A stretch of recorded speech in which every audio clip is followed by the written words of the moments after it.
All right, let's be real. The CUET exam is right around the corner.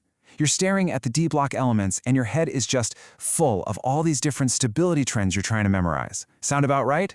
Well, what if I told you that entire approach is wrong? Seriously, I'm telling you right now to just stop. Stop trying to rote memorize every single stability trend. It's a total trap, and it's probably costing you marks, not to mention a lot of brain space. But what if there was a better way? What if I told you there's a kind of master key, one single concept, one piece of logic that unlocks ion stability, tells you all about redox behavior, and even makes sense of those really tough disproportionation questions? Stick around, because that's exactly what I'm going to give you. So, let's get into it. Section 1 is all about cracking what I call the stability secret code. This is the foundation for, well, everything else we're going to talk about. Okay, so this big secret, it all comes down to the standard electrode potential, or the E0 value. Now, don't get hung up on the fancy name. For your exam, all you need to know is that it's just a number. It's a number that tells you how badly an ion wants to either gain or lose electrons. That's it. It's the key that predicts what it's going to do. And the logic here is actually super simple. If the E0 value is positive, that means the ion wants to gain an electron. Just think positive, like plus, it wants more, so it's pretty stable. Now, if the E0 value is negative, it's the opposite. It's unstable, and it really wants to get rid of its electrons. See? Simple.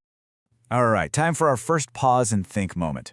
If an ion has a really high positive E0 value, it desperately wants to gain electrons, right?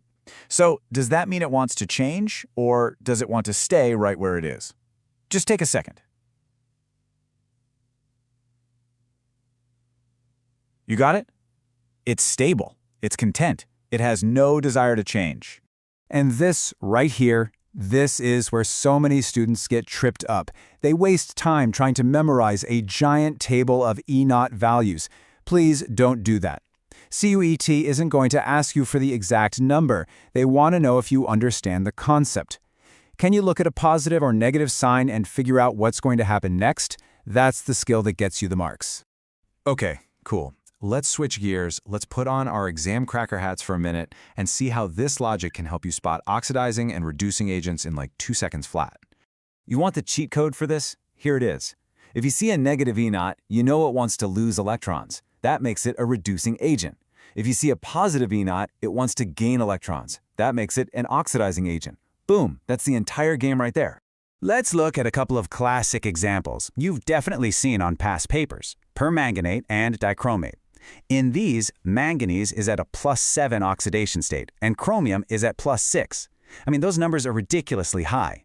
These things are absolutely desperate to gain electrons and get more stable, and that makes them perfect, powerful oxidizing agents. The logic just works. Okay, mini challenge time.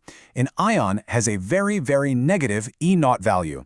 In a reaction, is it going to be A, an oxidizing agent, B, a reducing agent, or C, neither? I'll give you 3 seconds. 3, 2, 1. The answer is B, a reducing agent. Why? Because that big negative value is like a giant sign screaming, I'm unstable and I need to lose these electrons. And anything that loses electrons is a reducing agent. See? You totally got this.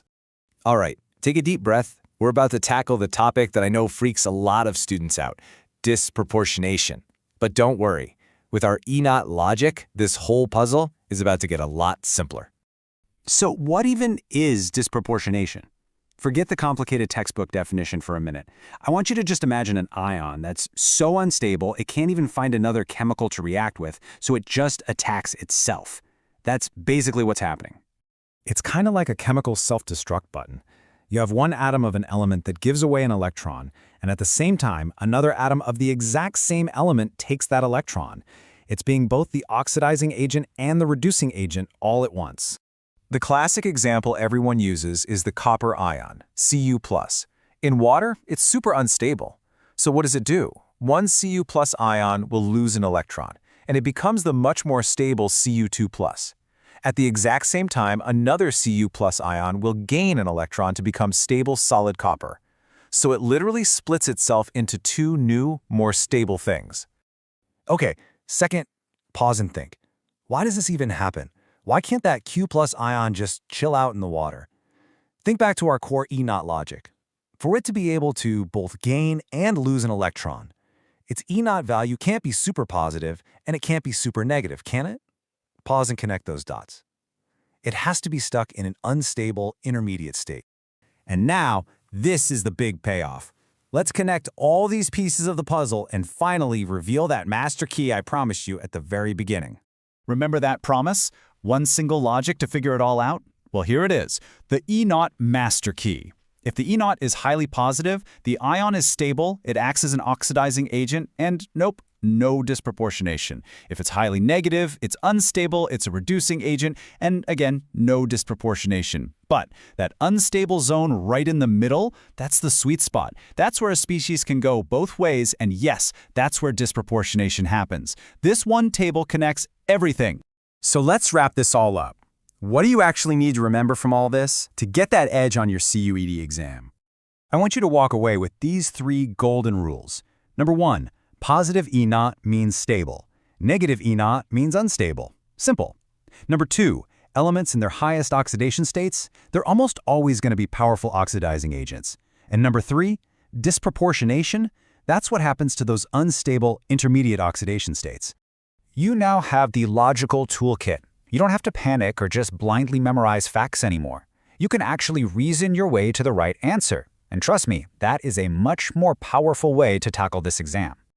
And I'll just leave you with this final thought. Now that you understand the fundamental why behind all of this stability stuff, what other chemistry rules have you just memorized over the years?